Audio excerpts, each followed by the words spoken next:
Un correcto análisis de estructuras implica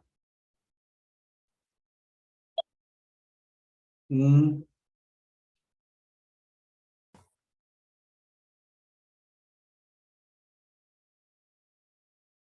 análisis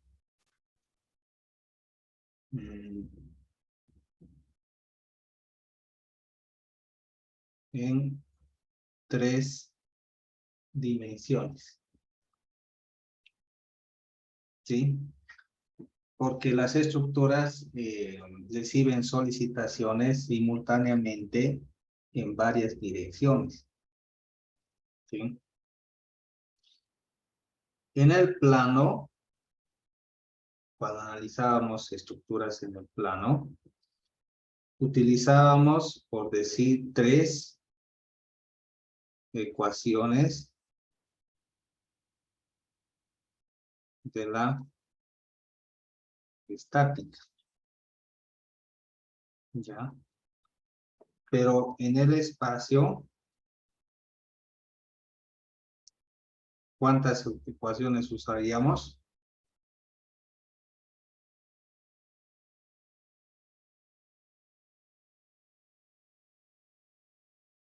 Utilizaríamos varias ecuaciones, ¿no? Por lo menos 6 ecuaciones. O más, ¿no? De la estática. Pues dependiendo qué plano estemos tomando, podemos utilizar 6, 9, hasta 12 ecuaciones de la estática. Entonces, ya vemos que la situación se complica, ¿no? Se complica y no es tan sencillo analizar. Por eso, viendo esto, podríamos decir que los métodos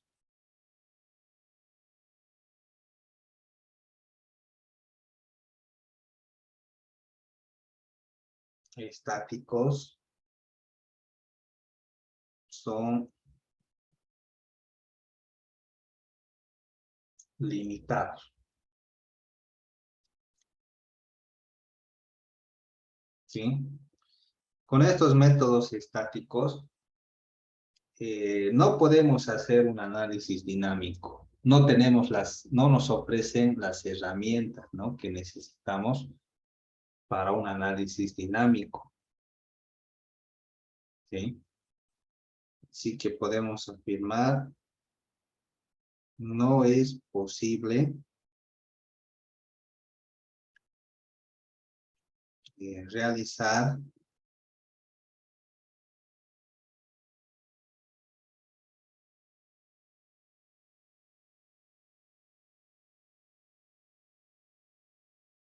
un análisis dinámico. Y mucho menos en el espacio. Entonces tenemos una gran limitación con los métodos estáticos que hemos estado viendo hasta ahora. Entonces el método de las fuerzas ya no nos sirve, ¿no?, para hacer ese tipo de análisis. Y además se tienen que necesariamente introducir otras variantes para poder realizar un análisis más adecuado y correcto de las estructuras, ¿sí? Bien, vamos a hablar de los métodos que podríamos utilizar para realizar el análisis dinámico de estructuras, ¿sí? Entonces, vamos a decir aquí,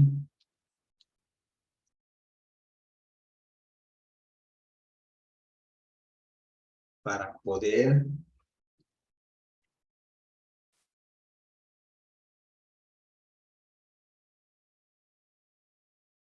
analizar las estructuras, llamémosle lineales,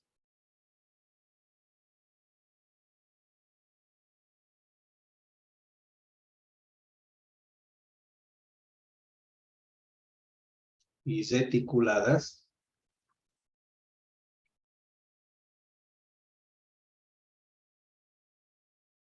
en el plano o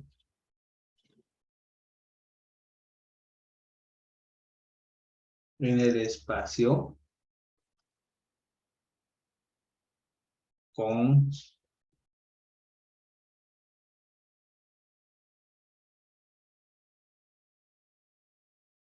cargas dinámicas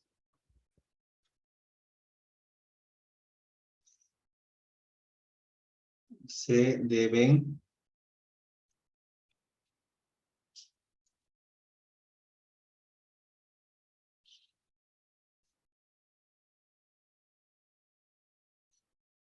métodos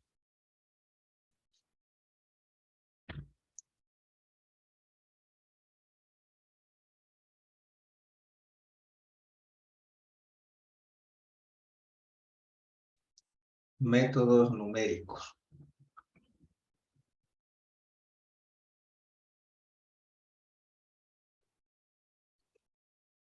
Estos métodos numéricos tienen un nombre, más conocidos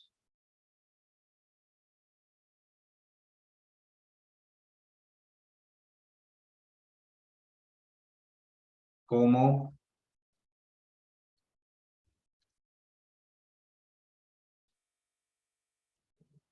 el método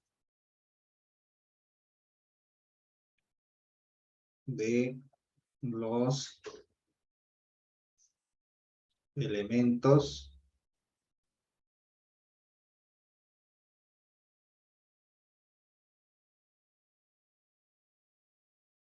finitos. ¿Han escuchado hablar alguna vez de los elementos finitos?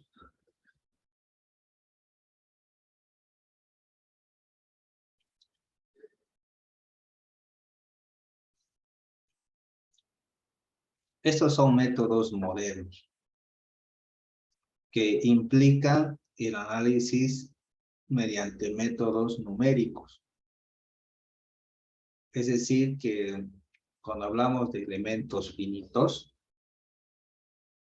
estamos hablando de un análisis matricial. ¿Sí? Un análisis matricial. Utilizar matrices, ¿sí? Para poder resolver.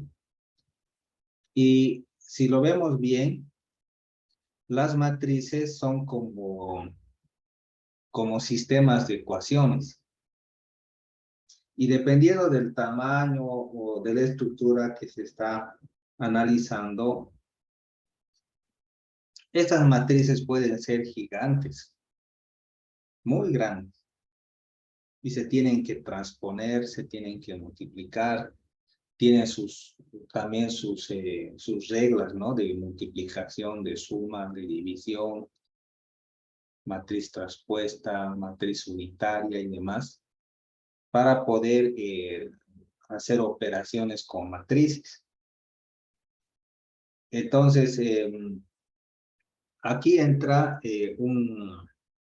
una matriz bien conocida que es posible que lo hayan visto en la materia de estructuras hiperestáticas, ¿no? Lo que conocemos como la matriz de rigidez. Entonces, la matriz de rigidez involucra la inercia, el modo, la elasticidad, la masa, las distancias, los coeficientes de rigidez entre los apoyos.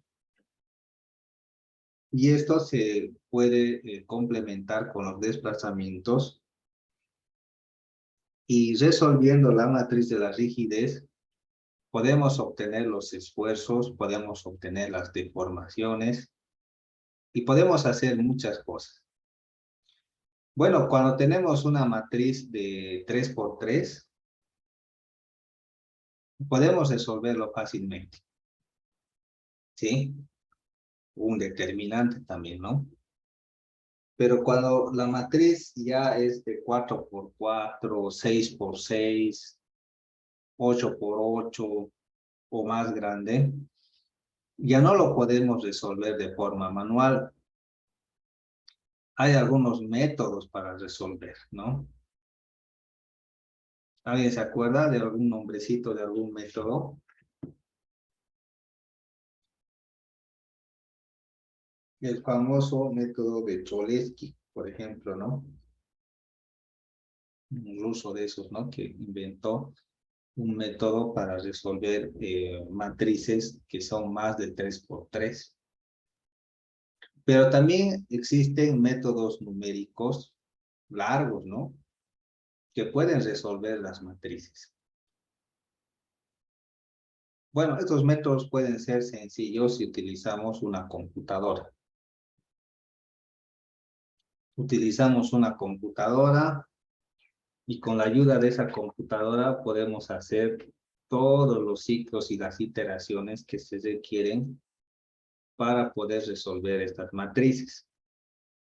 Y así podemos obtener los resultados, ¿sí?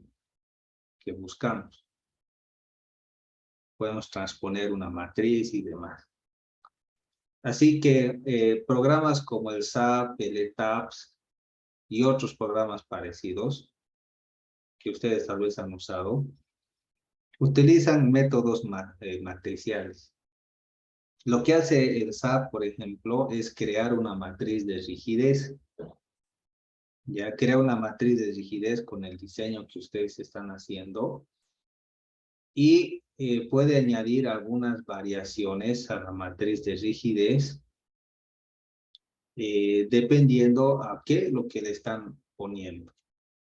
Pueden colocar, por ejemplo, un tipo de apoyo y eso tiene una cierta alteración en la matriz de rigidez. Pueden añadir una carga y demás, y eso tiene una variación en la matriz de rigidez. O incluso pueden asumir de que un apoyo presenta desplazamiento o presenta elasticidad como un resorte.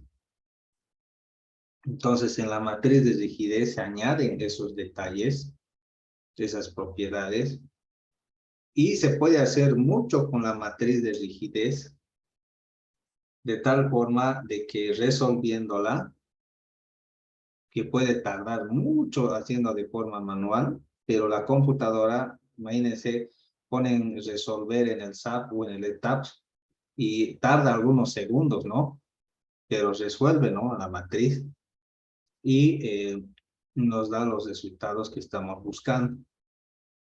Entonces, estos elementos finitos o métodos numéricos nos ayudan a realizar el análisis dinámico o hasta estático de las estructuras que nosotros necesitamos. Podríamos decir de que son como una valiosa herramienta que podemos tener para poder realizar el análisis de las estructuras. Así que no vamos a aprender los métodos, ¿ya? Y tampoco corresponde a esta materia aprender el método de la matriz de rigidez. Eso ya es materia de hiperestática. Lo que vamos a hacer aquí en la clase, bueno, en las clases que vienen para adelante, vamos a aprender a utilizar los programas y vamos a aprender a usarlos y cargar, ¿no? todos los elementos estructurales con las variaciones que necesitamos. Pero ustedes van a notar que a medida que vayamos cargando, eh, estos programas nos piden ciertos datos o información, ya que tenemos que colocar. Por ejemplo, puede pedirnos amortiguamiento. ¿Cuánto es el amortiguamiento? Y utiliza el término damping, ¿no? Para amortiguamiento. Y nos pide otro tipo de cosas, ¿no? Como la gravedad, la masa y cosas así, u otros coeficientes, que si no tenemos el conocimiento o un entendimiento cabal de la teoría, eh, puede que no nos demos cuenta y pongamos un valor equivocado. Y como con ese valor va a armar la matriz de rigidez, entonces los resultados no van a ser certeros. Pero teniendo el conocimiento a lo que se refiere y demás, podríamos colocar el valor adecuado y sí, la matriz podría estar bien armada y el programa puede darnos resultados que sean correctos, ¿no? Así que nos vamos a ir concentrando en el armado de esta matriz, que el programa lo va a hacer y vamos a utilizar los programas para resolver, ¿no? Todas las estructuras que correspondan. Bien, antes de empezar a usar los programas, vamos a tener una idea teórica de algunos datos o características técnicas de las estructuras que necesitamos saber para poder introducir información en los programas estructurales. ¿Ya? Vamos a utilizar el SAP, vamos a utilizar el ETABS y vamos a utilizar el SAFE. No, no es el SAFE, sino es el ANSYS, ¿ya? 3 programas básicos para el análisis de estructuras. Y cada programa tiene su particularidad, ¿no? Así que todos están en inglés y vamos a empezar a ver algunos conceptos que nos van a ayudar para el análisis estructural. Bien, vamos a hablar aquí acerca de las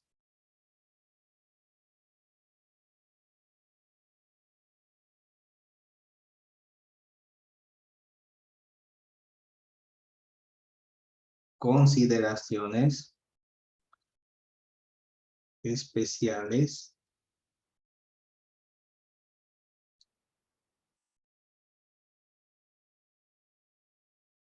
para elementos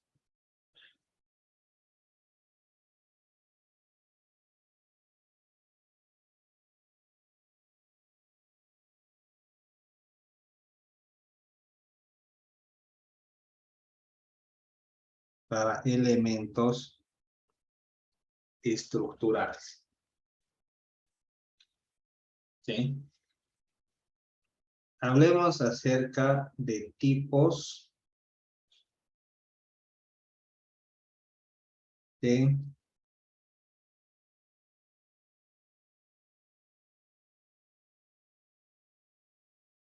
estructuras. ¿Ya? Bueno, un gran grupo son las estructuras planas.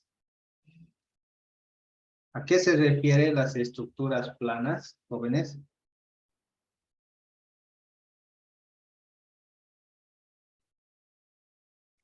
¿Qué se refieren las estructuras planas?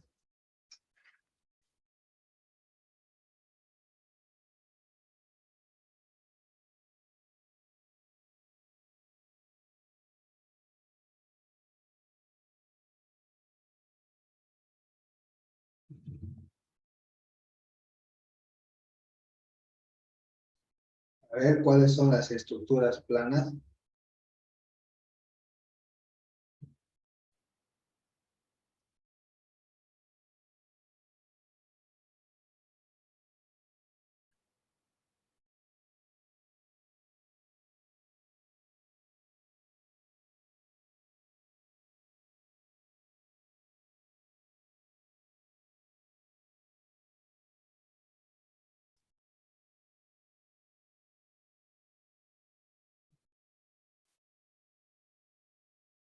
A ver, estructuras planas.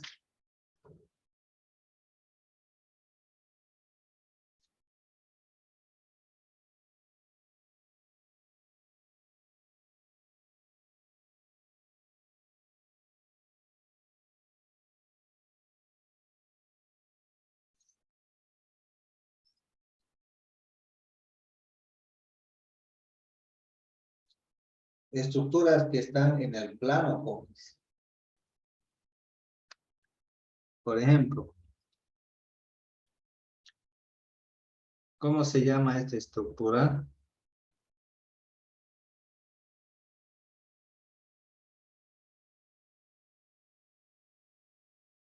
¿Cómo se llama esto?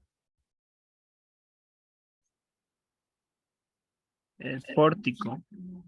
Es un pórtico plano.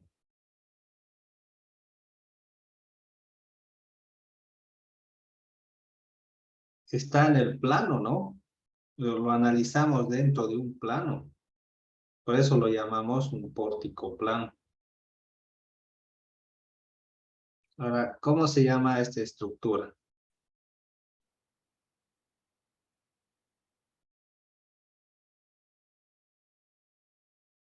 Es bueno conocer esta diferencia. ¿Cómo se llama esa estructura?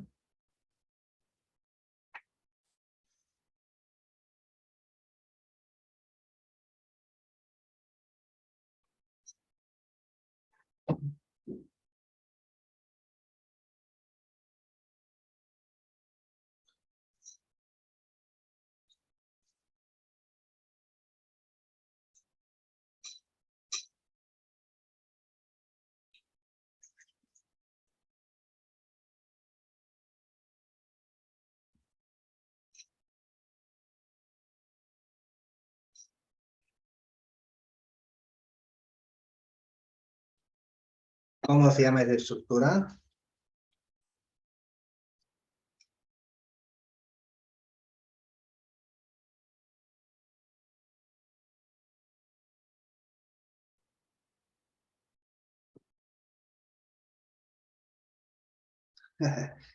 Nadie sabe. Eso se ve harto en estructuras hiperestáticas.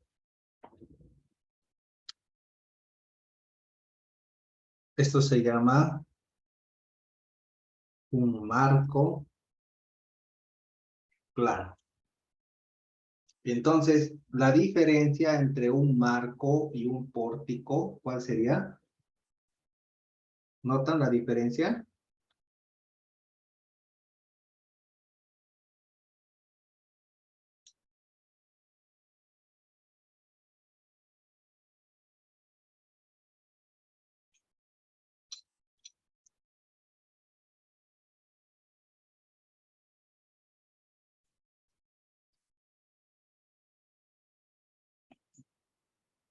El marco es cerrado, mientras el pórtico está abierto, ¿no? Bien, veamos otra.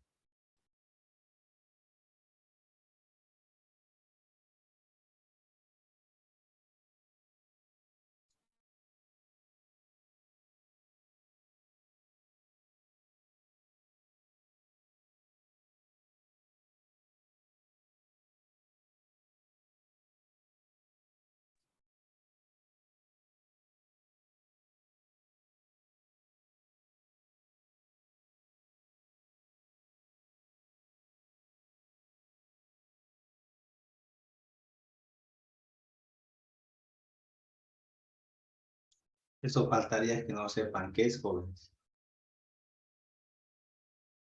¿Qué se llama esta estructura?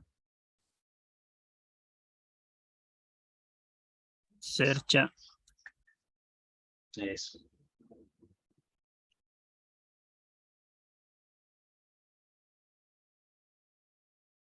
Es una cercha plana. Ahora hablemos acerca de las espaciales.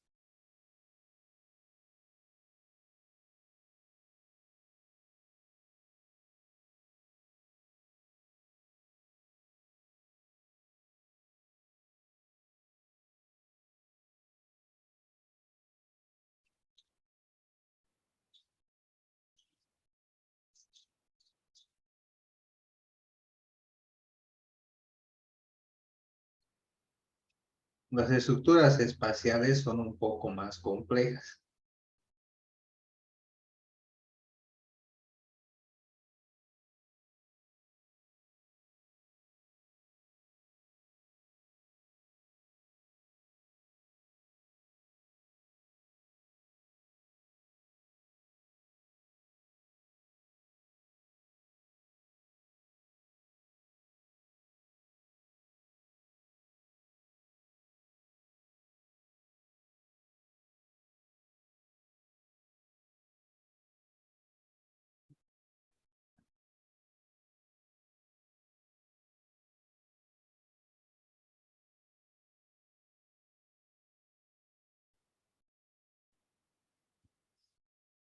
¿No? Ahora, ¿cómo se llamará esta estructura?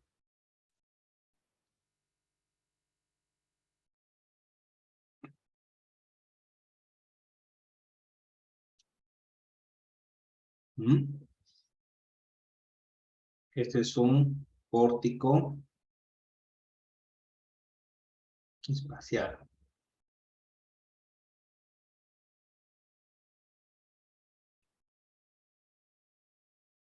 Y después viene esta.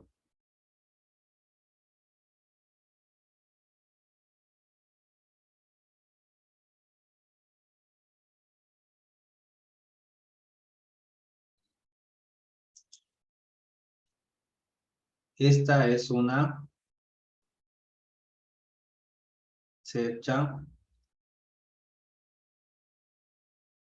espacial. A ver, entiéndale el sentido, ¿no? Este es un triángulo que está en el plano de la base. Y este es un vértice que está arriba. Y los tres lados de este triángulo de la base salen a este vértice. Y esto se une a otro triángulo parecido y a su lado hay otro y otro y otro y forman una cercha espacial. Quizás han visto las cerchas espaciales. Si alguna vez han ido a un surtidor de gasolina o diésel, fíjense cómo es el techo de arriba. Ese es un típico ejemplo de una cercha espacial. Y tiene una gran función porque puede formar losas bastante gruesas y cubrir grandes áreas y ser muy liviano. O sea que la cercha espacial es muy utilizada y bastante práctica. Entonces, uno de los capítulos que vamos a dedicarle acá en la materia va a ser el diseño de cerchas espaciales, utilizando otro método, ya porque imagínense hacer el método de los nudos con esto, o sea, es imposible, ¿no? No vamos a poder terminar nunca. Así que vamos a aprender algunos métodos para poder calcular cerchas espaciales. Bien, hablamos acerca de los apoyos. Vamos a ver algunas variedades de apoyos. Hasta ahora hemos visto lo que son los apoyos rígidos. Cuando hablamos de un apoyo rígido es uno que no se mueve. Por ejemplo, este tiene algunas restricciones. ¿Cómo se llama este apoyo?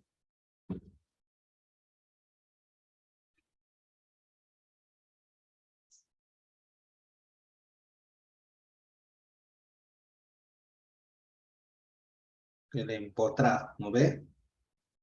Después hay este, que tiene algunas restricciones. ¿Este qué se llama? Apoyo fijo. Eso, ¿no? Esto ya saben de memoria ustedes. Y este tiene una restricción, este es el apoyo móvil, ¿sí? Pero estos apoyos tienen ciertas variantes que son comunes también en las estructuras. Hablemos de los apoyos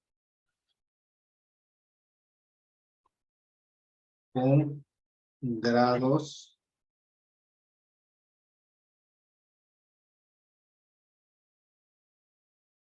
grados de libertad.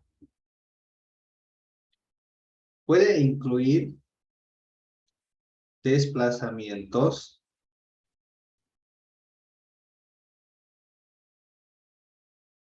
lineales. Imagínense que tenemos un apoyo fijo o en empotrado que presenta cierto desplazamiento, ¿ya? Un apoyo empotrado que en su comportamiento estructural presenta un desplazamiento. Eso va a tener una influencia en la estructura, ¿no es cierto? O puede que también se presente rotaciones. Puede ser de que esto se pueda desplazar también en una dirección. Ya, o sea, que nosotros asumimos de que es fijo, no se mueve, pero puede hacerlo. ¿Qué es lo que puede ocasionar cierto deformación? El asentamiento, ya, de las estructuras. Puede que cierto soporte, cierta fundación pueda ceder y pueda desplazarse hacia un lado. Es una situación bastante real en las estructuras. ¿Sí? Así que también podría presentarse cierta rotación. Por ejemplo, tengo este desplazamiento y podría ocasionar un giro, ¿ya? O puedo tener esto y se puede presentar un giro, ¿ya? Puede girar el apoyo y eso puede producir ciertos esfuerzos. En todos estos casos, siempre considero de que va a haber desplazamientos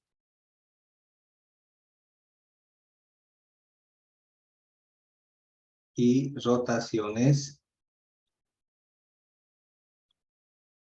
con magnitudes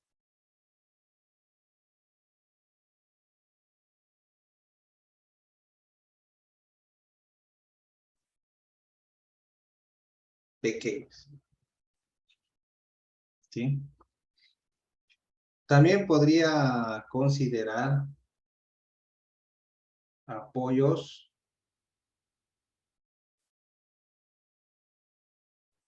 elásticos, ¿sí?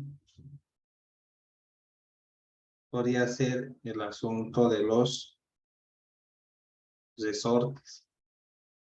Claro, nadie podría imaginarse ponerle un resorte a una estructura, pero puede haber circunstancias que hagan de que una estructura pueda comportarse, bueno, un apoyo pueda comportarse como un resorte. Por ejemplo, podría ser el suelo, ¿ya? El suelo. Cuando se hace el diseño de fundaciones, hay una verificación que se hace por corte por flexión.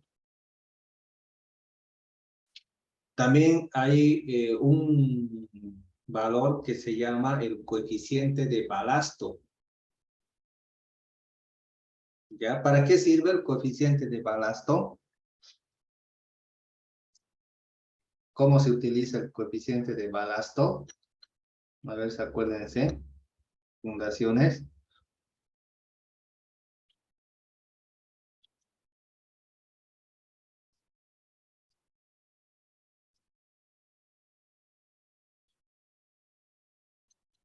¿Qué mide el coeficiente de balasto, jóvenes?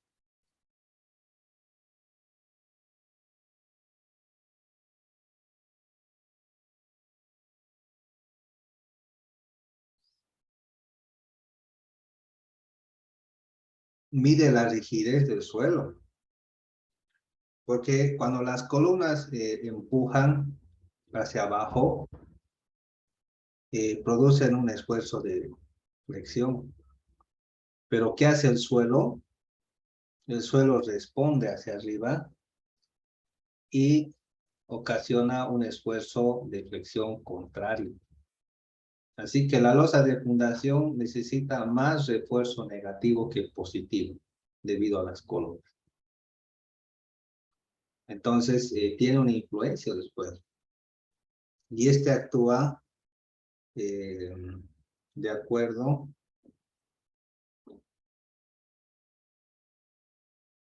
a la ley de Hooke. ¿Ven? Entonces, de acuerdo a la ley de Hooke, actúa el suelo, ¿no? Bien, ya se va a cortar esto. Saquemos una evidencia, por favor. A ver, prendan sus cámaras. En la siguiente clase vamos a hablar de las los deformaciones membranales y también del efecto P delta, ¿no? Vamos a introducir. Y después vamos a empezar con el primer proyecto, ¿no? Así que no se pierdan las clases. Esto es importante y serio, jóvenes.